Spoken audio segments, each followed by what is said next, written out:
नमस्कार, आप देख रहे हैं जन टीवी और मैं आपके साथ आकांक्षा पारिक। खबरों की शुरुआत से पहले एक नजर हेडलाइंस पर।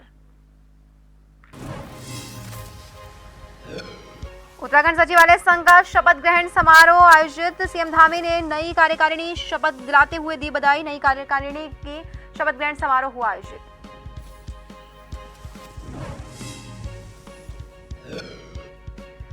लोकायुक्त को लेकर बनी चयन समिति। आपको बता दें कि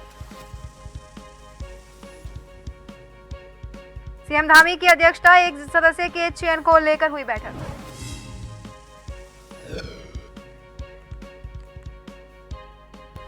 उत्तराखंड में आयुष्मान भव अभियान जारी। सीएम पुष्कर धामी का ड्रीम प्रोजेक्ट, जिला स्तर पर कैंप लग रहे। बीजेपी कार्यकाल का अभियान जारी। बहुचर्चित अंकिता भंडारी हत्याकांड को लेकर सियासत। कांग्रेस महिला प्रदेश अध्यक्ष ज्योति ने मुंडवाया सिर, तो बीजेपी बोले सुर्खियां बटोरने के लिए ऐसा किया।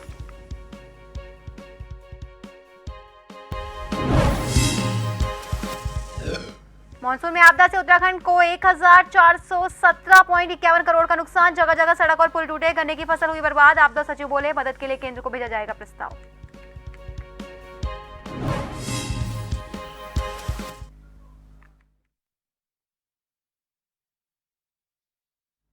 और अब खबरें विस्तार से। हाल ही में हुए सचिवालय संघ के चुनावों में जीतकर आए सदस्यों को पुष्कर सिंह धामी ने शपथ दिलाते हुए नई कार्यकारिणी बनने पर सभी सदस्यों को बधाई दी। इस दौरान मुख्यमंत्री पुष्कर सिंह धामी ने कहा कि प्रदेश के लिए किसी भी कार्य योजना को तैयार करने और इस योजना के क्रियान्वयन के लिए उत्तराखंड अधिकारियों और कर्मचारियों का महत्वपूर्ण योगदान होता है और उन्हें उम्मीद है कि नई कार्यकारिणी प्रदेश के विकास की दिशा में महत्वपूर्ण योगदान देगी।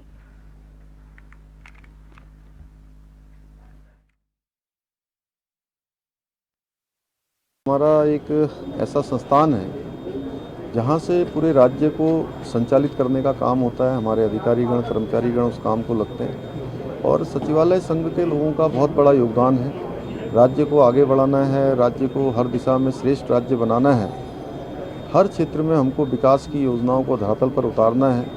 तो उसके लिए हमारे अधिकारियों का, कर्मचारियों का निश्चित रूप में उसमें पूरी तरह से सम्मिलन, पूरी तरह से सहयोग, पूरी तरह से उत्तरदायित्व, एक कार्य व्यवहार होना चाहिए। और हमारे सचिवालय संघ के लोगों ने आज निश्चित रूप में उस दिशा में एक अच्छी पहल की है अपने मनोयोग से कि वो सब लोग राज्य को आगे बढ़ाने के लिए काम करेंगे। शुक्रवार को मुख्यमंत्री पुष्कर सिंह धामी की अध्यक्षता में लोकायुक्त चयन समिति की महत्वपूर्ण बैठक हुई। इस बैठक में मुख्यमंत्री पुष्कर सिंह धामी, नेता प्रतिपक्ष यशपाल आर्य, विधानसभा अध्यक्ष ऋतिक रोशन खंडूरी और नैनीताल हाईकोर्ट के मुख्य न्यायाधीश के प्रतिनिधि शामिल हुए। इस बैठक में समिति में एक और सदस्य के नाम पर मंथन किया गया। बैठक की अध्यक्षता कर रहे मुख्यमंत्री पुष्कर सिंह धामी ने कहा कि बैठक में अलग अलग बिंदुओं पर चर्चा की गई है, जिसके आधार पर सभी पहलुओं को ध्यान में रखते हुए जल्द ही लोकायुक्त की नियुक्ति भी कर ली जाएगी।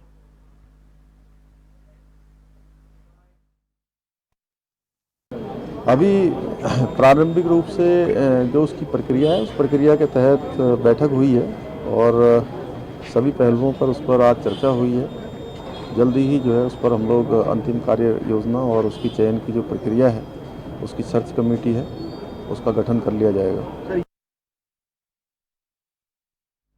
गुरुवार को राज्यसभा में पास होते ही नारी शक्ति वंदन बिल लोकसभा और राज्यसभा दोनों में पास हो गया। मुख्यमंत्री पुष्कर सिंह धामी ने नारी शक्ति वंदन बिल के दोनों सदनों में पास होने पर प्रधानमंत्री नरेंद्र मोदी की प्रदेश की जनता की तरफ से आभार जताया।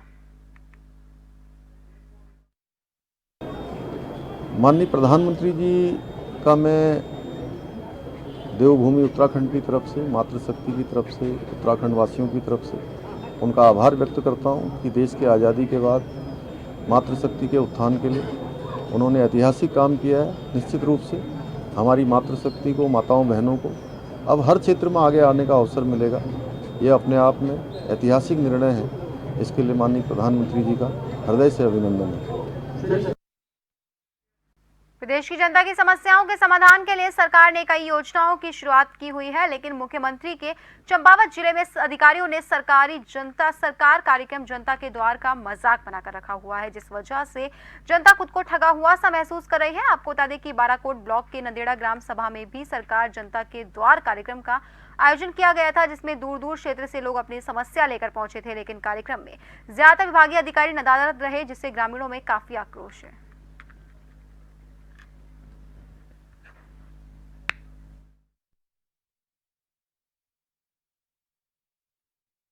है हमारे यहाँ सीडोसार की तरफ से, और उस रोस्टर के अनुरूप ही हम मल्टीपर्पज कैंप्स ऑर्गेनाइज कर रहे हैं। तो इसमें किसी विभागीय अधिकारी के नहीं पहुंचने का तो प्रश्न नहीं उठता है। कोई अदा कोई ऐसी अगर किसी ने अगर अनियमितता हुई तो उनके खिलाफ तत्काल जो है विभागीय कार्रवाई। काशीपुर में रेलवे स्टेशन के पास रेलवे ट्रैक पर एनडीआरएफ और रेलवे के द्वारा पहले से प्लान की गई एक दुर्घटना मॉक ड्रिल का आयोजन किया गया, जिसके तहत रेलवे ट्रैक के पास खड़ी ट्रेन की बोगी पलटने से अफरा तफरी मच गई। वहीं आनन फानन में रेलवे विभाग के अधिकारियों के नेतृत्व में पहुंची विभाग की टीम ने मौके पर पहुंचकर ट्रेन की बोगी को क्रेन की मदद से फिर से रेलवे ट्रैक पर खड़ा किया। आपको बता दें कि ये मॉक ड्रिल रेलवे के 54 डिवीजन में 54 स्टेशनों पर आयोजित की जा रही है।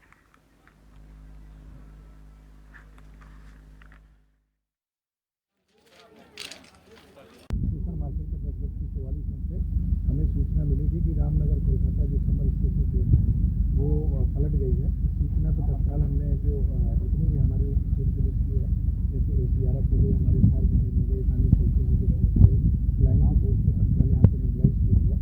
इसके अतिरिक्त जो लोकल में जितने अस्पताल हैं, थाने चौकी हिमालय से तत्काल उनको सूचना दी गई कि तत्काल यहाँ पर एम्बुलेंस भेजिए। इस तरीके से विदिन 3 मिनट लगभग सभी लोग यहाँ पर मौके पर पहुँच गए थे। इसलिए इसका उद्देश्य यही है कि अगर इस तरीके से कोई हादसा या कोई ड्राइवर हो जाता है तो ऐसी स्थिति में आपसी कैसे कोऑर्डिनेशन है। काशीपुर जंक्शन को सेलेक्ट किया गया था। इसी के क्रम में 21 सितंबर को कल टेबल टॉप एक्सरसाइज थी, जिसकी कोऑर्डिनेशन मीटिंग 10 सितंबर को हो गई थी, और आज एक्चुअल मॉक एक्सरसाइज हो रही है, जिसमें कि ये सूचना थी कि एक ट्रेन के कुछ डिब्बे पलट गए हैं, और railway, NDRF, SDRF, GRP, RPF के अतिरिक्त स्टेट पुलिस की भी। स्वच्छ भारत मिशन ग्रामीण के तहत लोहाघाट ब्लॉक के ग्राम सभा पाटन पाटनी में पहली प्लास्टिक कचरा प्रबंधन इकाई का डीएम नवनीत पांडे ने रिबन काटकर शुभारंभ किया। आपको बता दें कि स्वजल विभाग ने 16 लाख रुपए की लागत से चंपावत की पहली ग्राम ब्लॉक स्तरीय प्लास्टिक कचरा प्रबंधन इकाई का निर्माण करवाया था। आपको बता दें कि इस प्लास्टिक कचरा प्रबंधन इकाई से 67 ग्राम सभाओं को इसका लाभ मिलेगा।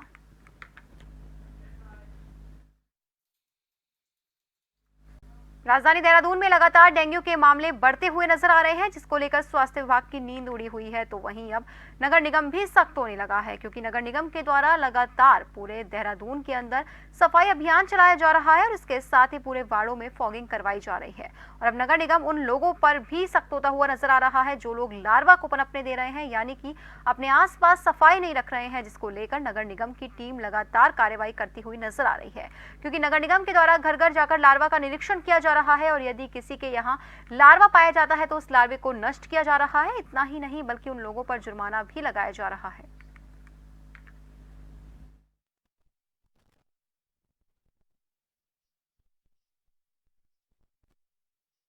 मुझे लगता है कि सभी लोग जो है शहरवासी जागरूक हो रहे हैं, और जागरूकता के साथ साथ अभी लगातार जो है हमारी वेलफेयर सोसाइटी, हमारे जनप्रतिनिधि, हमारी स्वयं सहायता समूह, इनके साथ लगातार जो है नगर निगम संवाद कर रहा है, और संवाद के माध्यम से लोगों को जागरूक करने के लिए सबसे अनुरोध कर रहे हैं। स्वास्थ्य विभाग की टीम पूरी लगी हुई है। स्वास्थ्य विभाग, कल भी हम उनके साथ बैठे थे, परसों भी बैठे थे, उससे 3 दिन पहले फिर बैठे थे लगातार। और फिलहाल के लिए खबरों में रुकेंगे एक छोटे से ब्रेक के लिए। जल्द हाजिर होंगे, बने रहिए जन टीवी के साथ।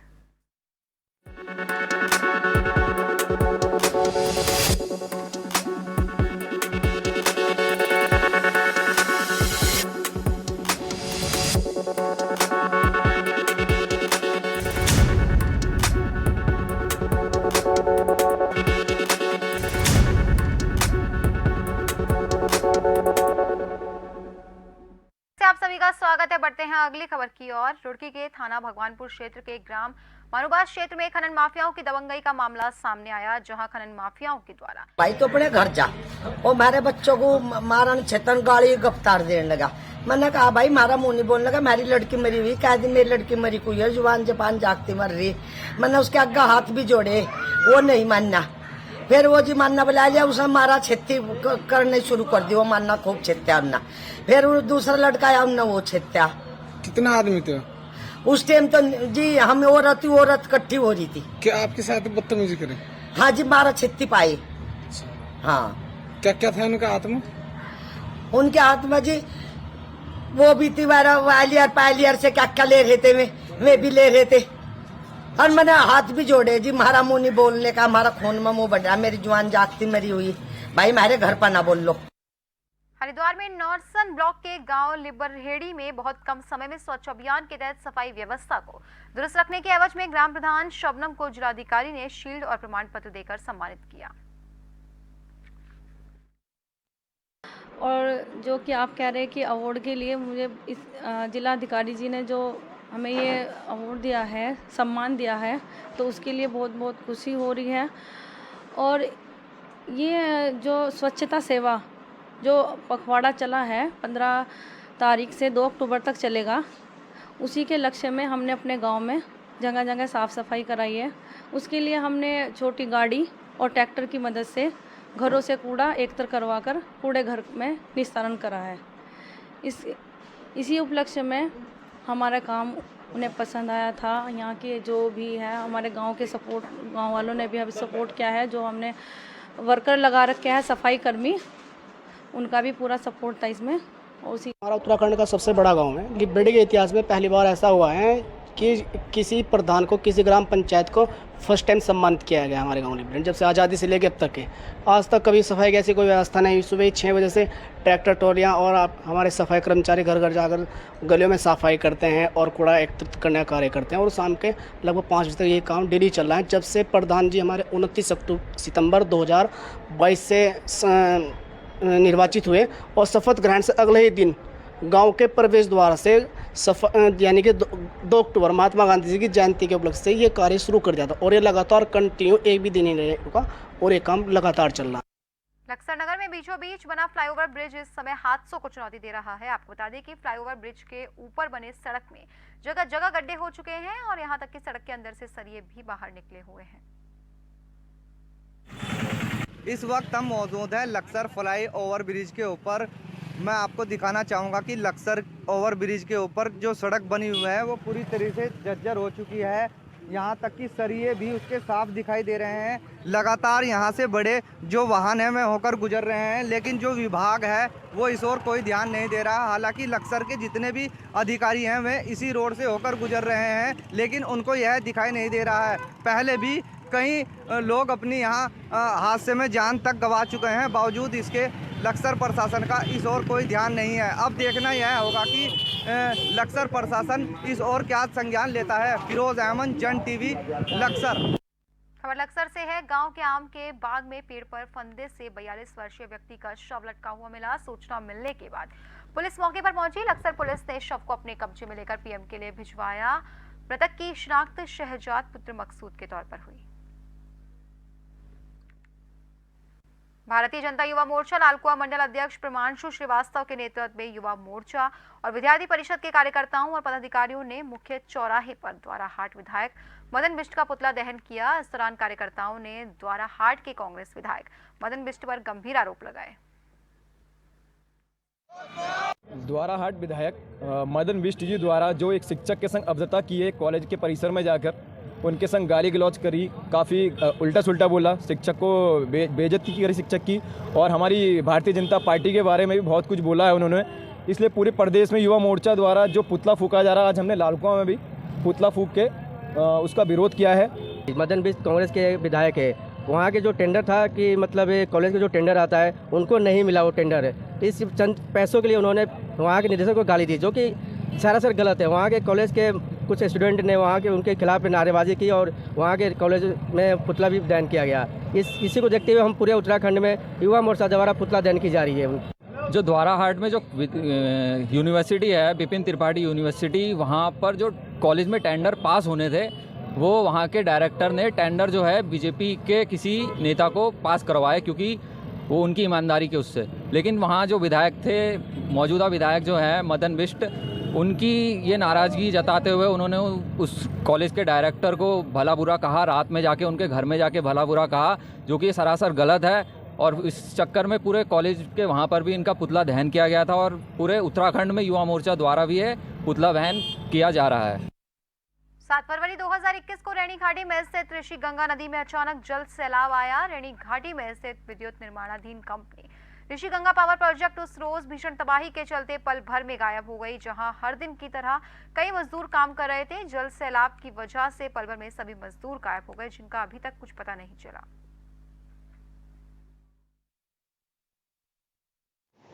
इस वक्त हम लोग मौजूद हैं रैणी घाटी।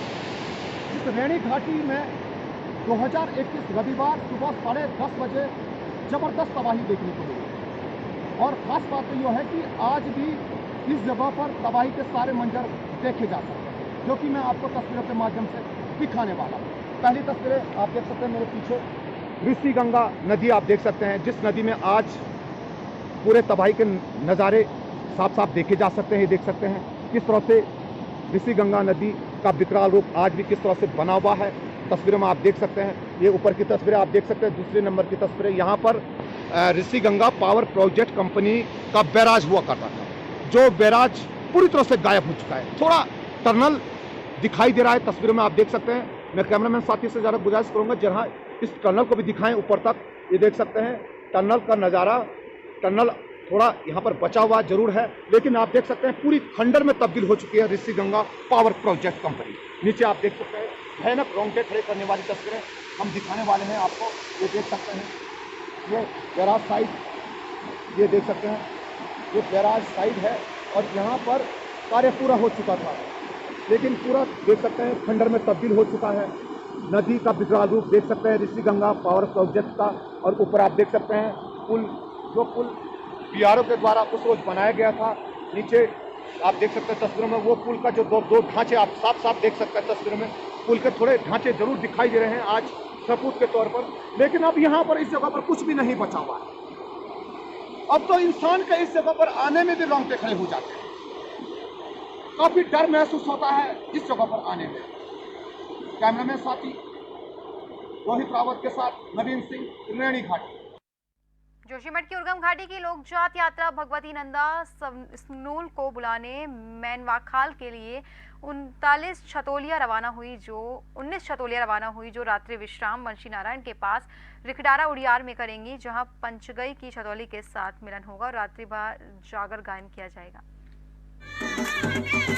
उर्गम घाटी में आज से नंदा स्नूल लोक जात यात्रा प्रारंभ हो गई है। आज भगवान भूमि क्षेत्रपाल घंटाकर्ण के सानिध्य में नंदा की जात मेनवा खाल के लिए रवाना हो गई है, जो कि बंसी नारायण के समीप रिखडारा उड़ियार में रात्रि विश्राम करेगी। और भरकी भूमियाल के सानिध्य में भगवती स्नूल को बुलाने के लिए आज भरकी की जात फिरना विश्राम करेगी, जो कल भनाई बुग्याल में सप्तमी की तिथि को जात होगी। और इधर सप्तमी की तिथि को ही मेनवा खाल में जात होगी और अष्टमी की तिथि को दोनों जगह भरकी भूमियाल और घंटाकर्ण के सानिध्य में सभी छतोलियाँ उर्गम घाटी पहुँचेगी।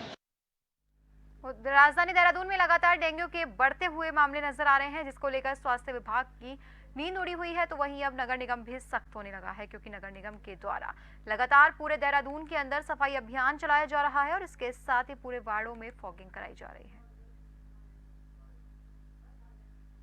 है। मुझे लगता है कि सभी लोग जो है शहरवासी जागरूक हो रहे हैं और जागरूकता के साथ साथ अभी लगातार जो है हमारी वेलफेयर सोसाइटी, हमारे जनप्रतिनिधि, हमारी स्वयं सहायता समूह, इनके साथ लगातार जो है नगर निगम संवाद कर रहा है और संवाद के माध्यम से लोगों को जागरूक करने के लिए सबसे अनुरोध कर रहे हैं। स्वास्थ्य विभाग की टीम पूरी लगी हुई है। स्वास्थ्य विभाग कल भी हम उनके साथ बैठे थे, परसों भी बैठे थे, उससे 3 दिन पहले फिर बैठे थे। लगातार उन पे 1-1, 2-2 दिन के बाद हम डेली बैठ रहे हैं और हमारा प्रयास ये है कि इसमें जनता जागरूक हो।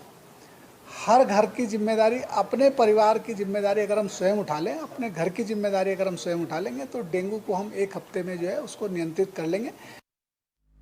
और फिलहाल के लिए खबरों में बस इतना ही। बने रहिए जन टीवी के साथ। नमस्कार।